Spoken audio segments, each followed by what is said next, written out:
In human beings, what the ego is doing then, it's using all the resources of the mind, but channeling them, focusing them through the lens of the ego. In other words, through the lens of survival. So people can be very intelligent, but that intelligence is moving and it's being channeled through that funnel of the ego, which is survival.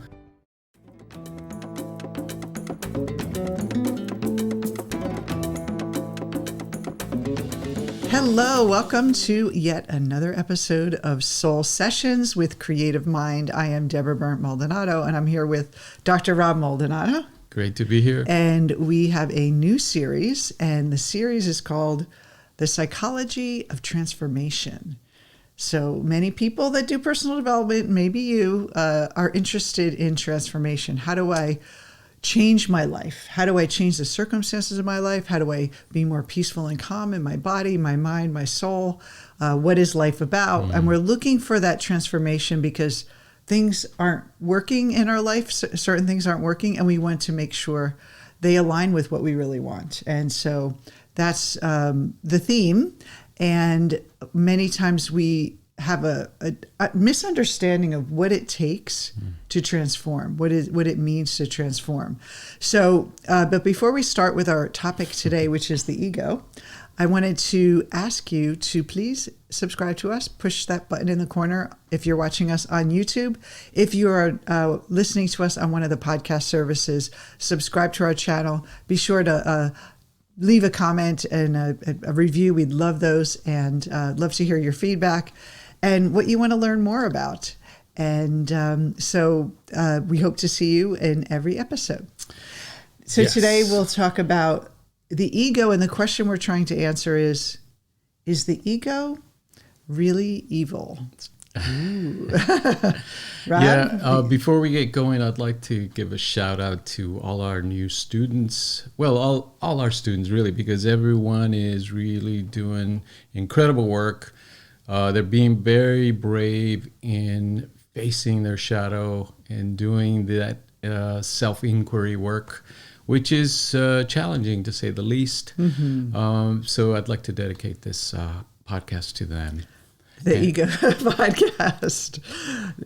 Anyway, that's funny. I love, we love our students. They're incredible. They're one of the best people on the planet. Yeah. So yeah, the ego is funny. It's really a mystery, and it's so incredible that we do have this ego, the sense of I. And is it really evil? Well, we'll let you decide. We're gonna lay out the case, the pros and the cons. But one of the main things we wanted to do with this series is give you a sense of why these things are important and what do they mean for transformation. What part do they play in the psychology of transformation? And I want to say that understanding the mechanisms of the psyche normalizes our human experience. And I spent many years before I met you in wallowing in my wounds and my past experiences, my early childhood, trying to fix the past because I felt like my life wasn't working. And if I only understood, everyone has these challenges because we're human beings, we could stop pathologizing things that happen to us and start looking at our life in a more empowering way. So that's really the reason why we want to teach this series, is to help you understand the mechanisms that you're dealing with and everyone deals with. And maybe on the outside, it looks like some people have it together, but we all have these challenges, and we want to normalize that we're all fighting the same battle. We're all fighting the battle of the mind and the psyche to have the life we want. So let's start with what is the ego, because there's so many different ideas of what the ego is and what we should do with it, and if it's bad or if it's good. So how would you define the ego, Rob? Yeah, so we start with function, because it's really a function that we're talking about. So the ego is not a structure, meaning there are no brain regions dedicated to creating this sense of ego. It emerges from the whole experience of perception and of being in our bodies. But it's a function that is very focused on survival. It's an excellent tool for survival. It's like your Swiss Army knife. It's going to help you survive. It's like it arises from when we have a body, we feel separate from everyone else because our body is physically separate. Yeah. And so there's a mechanism there to preserve the body, to keep it alive. Yes. And so the ego is that sense of me, and then I am not you, I'm me. So I have my own little world that I'm dealing with and protecting myself from and, defending and living my life. What I love one time you said this to our early classes years ago, that the ego is like digestion. It's a function like digestion. So if you have a digestive issue, it's not like, oh, I know let me get the digestion and fix it. No, it's all these mechanisms of the physical body that you have to deal with. Like, is it in the stomach? Is it in the colon? Is it in the different processes of that digestion, the chemicals in the body? Is it the hormones? I mean, there's so many things that make digestion. And so if you think of ego, there's so many things that make up the ego, like the function of the ego, that it's something that you can't like hold on to or grasp or see directly. It's a kind of a function versus a thing that you can identify, clear, get rid of, push away. It's something that it's as long as you have a body, you have an ego. Yes, it's a function, and therefore it's confusing to people because they conceptualize of the ego as themselves, as it's who I am, it's me. But that's giving it too much credit and too much responsibility. Like as the self-identity is the ego. Right. The ego is a function that's meant to help you survive. So let's look at the biology first. So if we consider, okay, what is nature trying to do in giving us an ego? It's helping us survive because imagine we're in the jungle. I don't want to be in the jungle, but we'll go there. Yeah.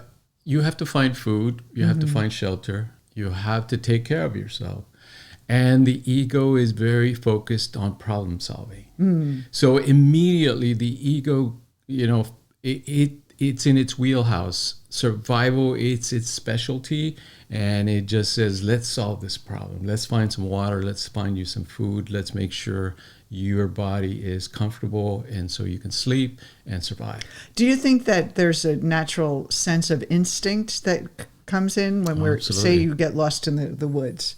And there's it's not intuition, but more like an instinctual knowing, like that you need water, you need food, and like what you can do. And it's based on maybe generations and generations and from when we were in evolution, like trying to find a way to survive in the wild. So we have that kind of natural urge to live. And so it pushes us to that. That's precisely it. It's our animal nature in essence, because if you think about what animals do, they're very focused on survival and they're good survivors. We are good survivors as well. Now we start to get a sense of what the problem is with the ego here, because if we are in survival mode and identifying as that we are this ego, we're always on alert. We're always kind of thinking that I have to survive. Like in other words, we're hyper alert, hyper focused on our survival, and it doesn't work very well in society. And it's not a creative mind because you are in survival mode. Well, and if you think about it, the survival is a positive part, but everything's duality. So if you're pushing, striving for survival, you're pushing away death.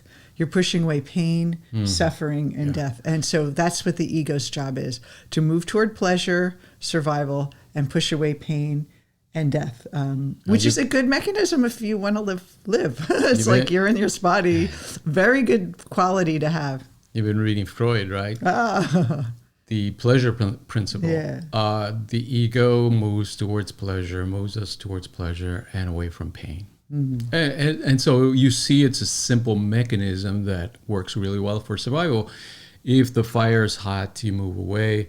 If the water is cool, you move towards it. So I have another question. So do animals have an ego? Yes. Ah, that's interesting. That's right. So it has even a one-celled amoeba has the desire to live. That's right. Oh. And if we're defining the ego that way, that's an ego, right? They have a sense of being of themselves that they want to take care of and they want to survive. Yeah. So we can define it as a survival instinct in our mind. So is it bad? Of course not. Can it be bad? Yes. When we over-identify with it, when we start to think that is who I am and I need to be always in survival mode, it begins to limit us, because then we're not able to use the other parts of the psyche, our intelligence, our creativity, our soulfulness. It can be very destructive too, because think about someone who's put in a corner. They're going to do whatever it takes to survive, and which means it could be hurting others, destroying, causing wars or whatever. If they're feeling threatened, we see that with even animals. Will, if they're pushed in a corner, they'll be. It can be very destructive as well. Whatever it is to survive. So, not a very conscious place to be. It's very almost like a simple function. Powerful, but very almost like a lower level function of our of experience that we can have. It's lower level, but it's very high functioning in the sense that it's very attuned to the environment, to the immediate moment, and that requires a lot of brain processing power. So what in human beings, what the ego is doing then, it's using all the resources of the mind, but channeling them, focusing them through the lens of the ego. In other words, through the lens of survival. So people can be very intelligent, but that intelligence is moving and it's being channeled through that funnel of the ego, which is survival. And so their intelligence is all directed towards that survival strategy. So think about the pandemic, when that first happened, and there's all this fear around, the world's going to end. We didn't know what people were dying in China. We were like, what is going on? And then people were off the streets and they were, isolating, isolating, and what's that called? Standing in place, sheltering in place. And it was just this crazy time. And so the ego kicked in high gear and was always looking for, how do I protect myself? And so it became even on social media, there was a lot of upset and anger and all that, because it was we were all in this hyper survival mode. Do you think that's why it got so divisive during the pandemic and people were kind of getting a little out of control on social media a little bit? Well, I think just like in the individual, what stress does, it amplifies your neuroses. So if you're neurotic, it's going to show when you're under stress, in stressful situations. So we saw society's neuroses, right? That there's a lot of division. There's a lot of finger pointing. It's your fault, or no, that's the wrong way, or these conspiracy theories come out of the woodwork because it amplifies our natural mind. But it's the ego mind that is absolutely needing to survive, and so it can be, like I said, destructive, because it's about me, and we lose our sense of compassion when we're pushed against a wall, and empathy for others, because we're kind of in a self-protective mode. Yes, right? That's it. Yeah, we're in survival mode, and again, there's nothing wrong with survival mode except that we don't really need it. And when people stay stuck in survival mode, in ego mode, they're acting as if the world's about to end, as in they're in a war zone, as if there's disaster right around the corner. And of course, the social media doesn't help that. Social media uses that knowledge, because they have psychologists on their boards and stuff, kind of advising them. The algorithms are all designed to that. If we were talking about this earlier, the fear, anything with fear, like an article or something, anything negative, we tend to get more clicks than something that's positive, because the mind has a negative bias, because it's always on guard for the end. Yes. And that's why I think our society now, even with, social media and internet is wonderful. We get to connect with people all over the world, but we also we're only seeing a snapshot of what's out there, and it's feeding our worst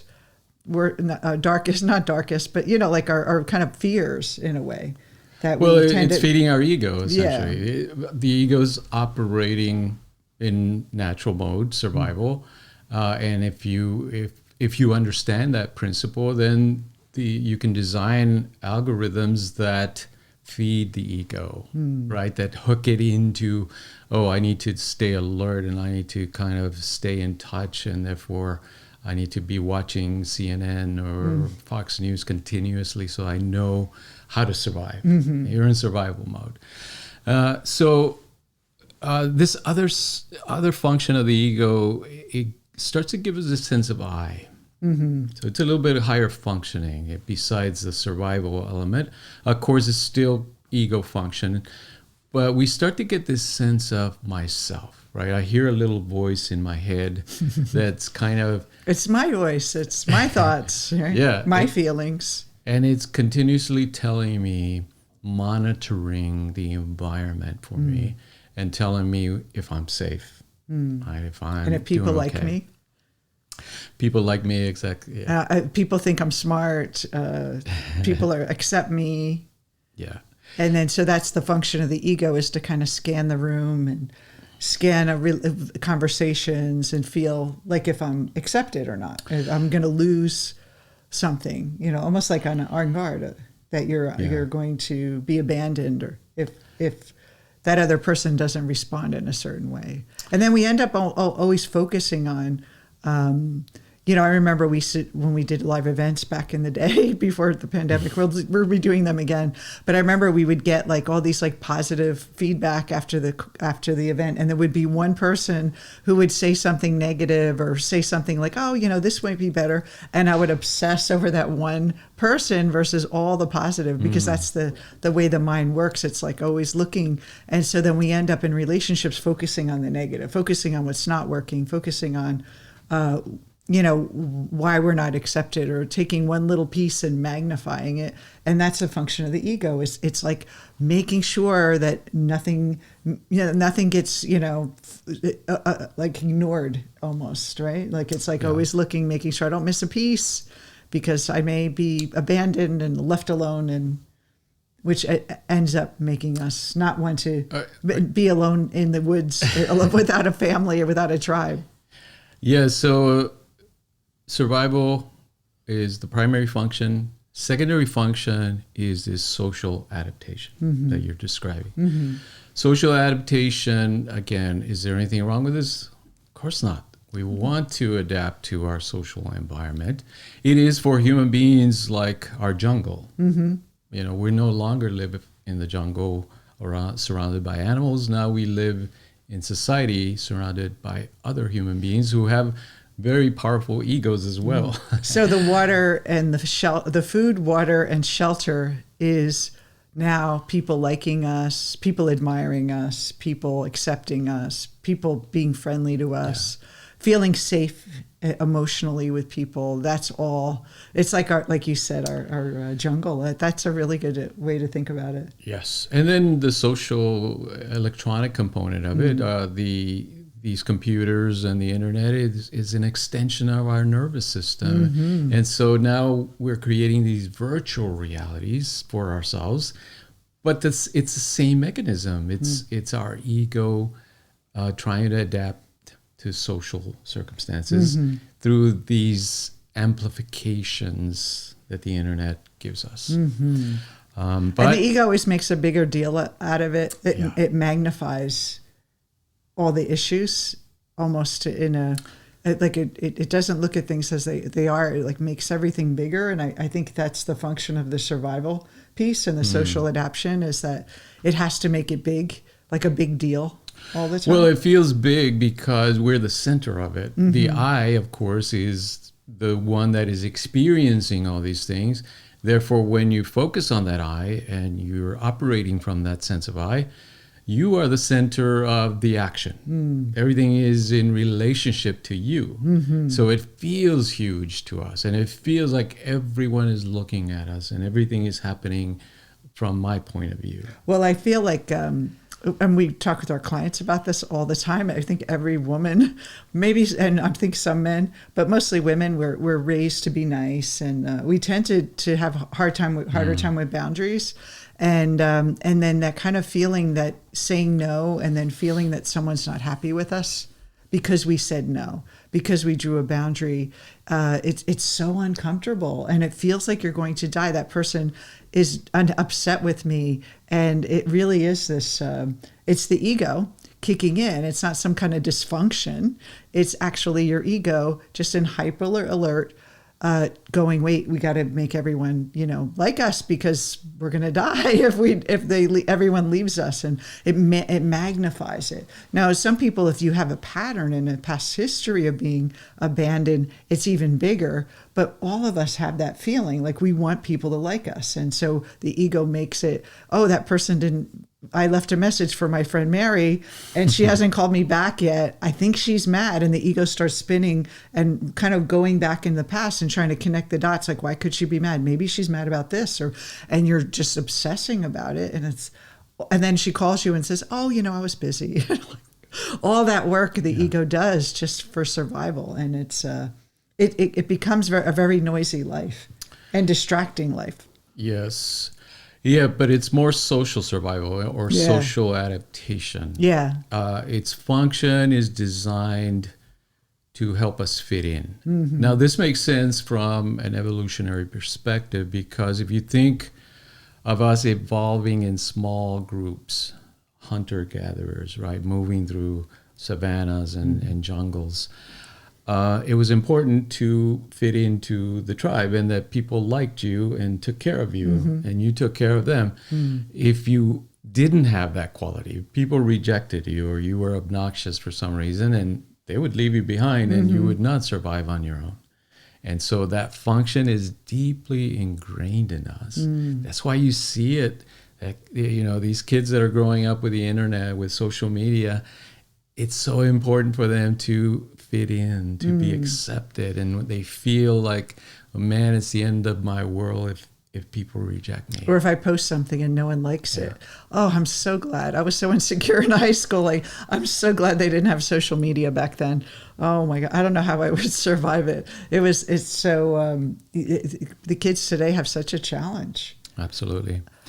So it's important to understand what the functions of the ego are, so that we can see it in the right perspective. So I remember once I was obsessing about something, about someone not liking me because I said no to them. And you wouldn't I do know. that. And because I want everyone to like me. I mean, it's normal. And I felt really bad. And you were like, that's just ego. And I was like, oh. So if you can separate that little I to the big I, that's really the key, is that to see that it's a function, that I am not bad because my mind says I'm this terrible person that wasn't over giving too much, like I should have gave, I should have done differently. It's that it's a function, not me, that's having this experience. We can step back and see that. But yeah, it's really, it really can make us miserable, and but it's doing a good job because we have to survive. So it's that, how do we work with it? How do we understand it versus get rid of it completely, because we can't. It's like, how do we make friends with it in a way, and not believe that that's us? Yeah, so here's a little saying you can use to remind yourself of this. The ego is a terrible master, but a great servant. So you do not want to live and let the ego drive your mind, because it will. If you let the ego drive your mind, it says, more power to me, give it to me. I'll keep you safe. I'll make sure people like Let's you. not take any risks. Let's just do what we've always done. Stay in our same job. Stay in everything the same way. Don't go meet new people. Just keep the same friends. They're fine. Yes, it prevents us then from taking risks, from being creative, because creativity is always a risk. If you're creating something there's a risk that you might fail, that people will laugh at it, that no one will like it, on and on. And the ego is averse to those things. The ego says, let's play it safe.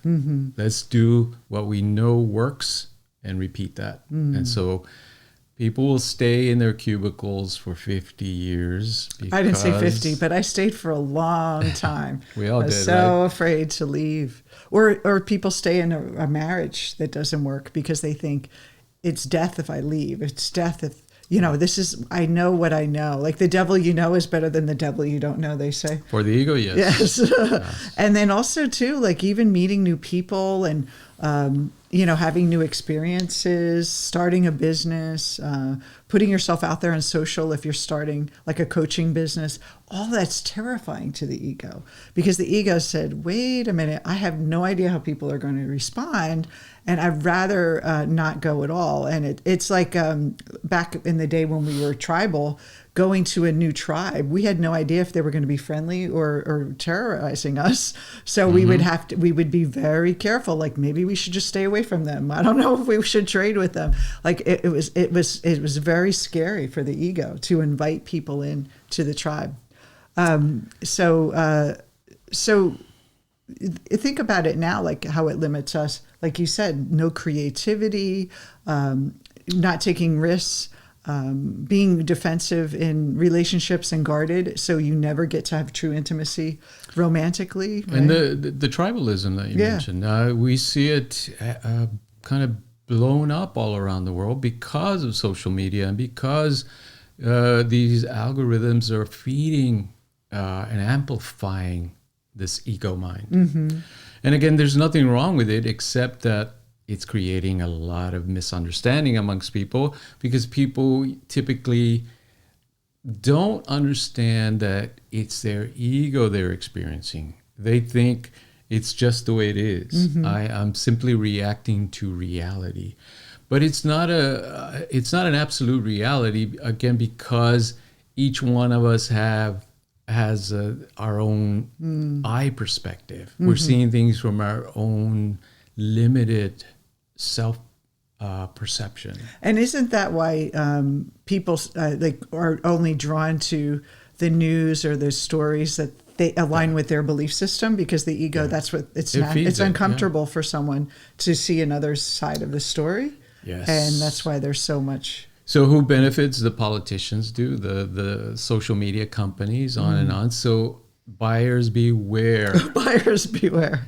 Understand what is going on so that you can free yourself from it. No, you can enjoy it. I mean, we enjoy the social media and all this technology, but because we understand the function of the ego and the persona, which we'll talk about on our next episode, we're not caught up by it. It serves us. It serves our purposes. So be careful. Always ask yourself, am I being played by is my ego playing me? Yes, by the social pressures, by my peers, by my family, my groups.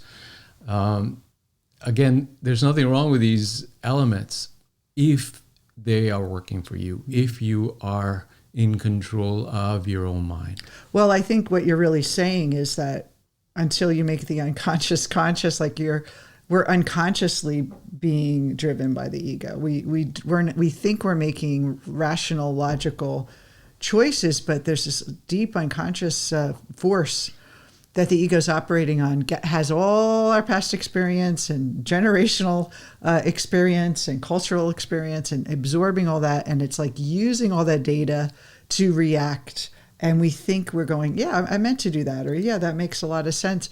It's almost like we react and then our ego justifies the response that we have. And so what we want to do is we want to be conscious. And I love, what we teach in our training is that what triggers us is showing us, like, why does that trigger us? Like, why don't we examine that a little more and just saying, oh, that triggers us and that's wrong. And I just hate that and push it away. We're like, well, why? Just be more curious about why am I triggered by this or that opinion or this thing. And then you're really seeing how your ego is just wrapped around that you are right. and the other people are wrong. And that need to be right is such a big part of ego too. It's like, I need to be right. I can't be wrong. We're conditioned from early life that we have to be right. We have to get the right answers on the test. We can't be wrong. We can't be losing. We can't fail. And so all that pressure that the ego is creating for us. So what's the last piece is really how it hinders our enlightenment. Yeah, and this comes from Eastern philosophy. So we look at what the wisdom traditions have said about the ego, and they were aware of this 5,000 years ago, essentially. So it's been around for a while. What they say is this: just like we were saying, there's nothing wrong with the ego. They're saying, yeah, it's a natural function of the mind. But if you think about how your ego functions, it's essentially ignorant, first thing. It says it's a hindrance, it's a klesha. The kleshas are these hindrances to enlightenment. And the main hindrance of the ego is that it's ignorant. Not in the sense that it doesn't know. It knows a lot about the world and it knows a lot about survival and how to fit in. But it doesn't know about its true nature. Because it's focused on the external. Its function is always to help us deal with the environment. Therefore, it is ignorant of its own nature. What is the ego? What is its nature? What is the nature of the mind? So it says that's the primary thing, ignorance of the true self. So it's like we have blinders on, that we can't see our true self, and we're facing outward. The ego faces outward externally. It doesn't ever want to look inside and say, well, how am I responsible? It's always like looking at the world in that projection. And then true enlightenment is like we're taking the blinders off and seeing like the wholeness of us. Like there's more to us than just this survival mechanism. There's this vast part of us. It's like they say in Eastern philosophy, we're like an ocean of consciousness. Each one is a wave. And the ego is just that little bubble of foam on the top of the wave, and we're operating up there, but we don't realize that we're the ocean, that we're connected to this other part. And so the ego is like almost forgot itself in a way. This function makes us forget who we are, and then we have to remember. And so when we think about transformation, that's really what we're doing. We're not fixing the past and healing it and, oh, it was terrible. We're saying, you know what? This is a natural function. The ego needs to survive. So we make all these like survival strategies, and they don't fit anymore to where we're going. So it doesn't mean we're broken. It just means that we're on to the next stage of our evolution. And if we can shift how we're wording it, how we're framing our own transformation, instead of like, I need to be healed, to I need to evolve, that is really true transformation. Yeah. And we see that a lot of these disciplines that evolved out of the wisdom traditions are focused on transcending the ego. That's their primary function, is that they help us transcend the ego. Not to destroy it, not to get rid of it, but to see it in its right perspective. It's like operating outside of just the old mechanism. Yeah. Instead of just operating at the survival mode and the social level of fitting in, these practices allow us to tap into the deeper functions of the psyche, imagination, spirituality, transcendence, on and on, connectivity, right? How are we related to nature, to the cosmos? All those ideas are not accessible at survival mode. In survival mode, all we're interested in is safety, staying safe, right? And moving away from pain, which is, we said the ego has that negative bias. And so we end up seeing out there and like heal your wounds all the time, like focused on the negative, focus on the brokenness, and not on where we're going, because those things get clicks. Those things get awareness, just like the negative news or the controversies. The same thing, the drama of your past will get a lot more clicks than the potential and the aspiration for your future. because most people are in that ego mode and that mind, and it's not their fault, and it's not anyone's fault. It's just by default, and the marketing algorithms make us see what's wrong with our life, what's broken in our life, and we click on it because we want to fix what's broken versus have a mindset of possibility, have a mindset of, well, let me understand what the mechanism is here, instead of just in that lower, I'm in the jungle, I need to find food and water.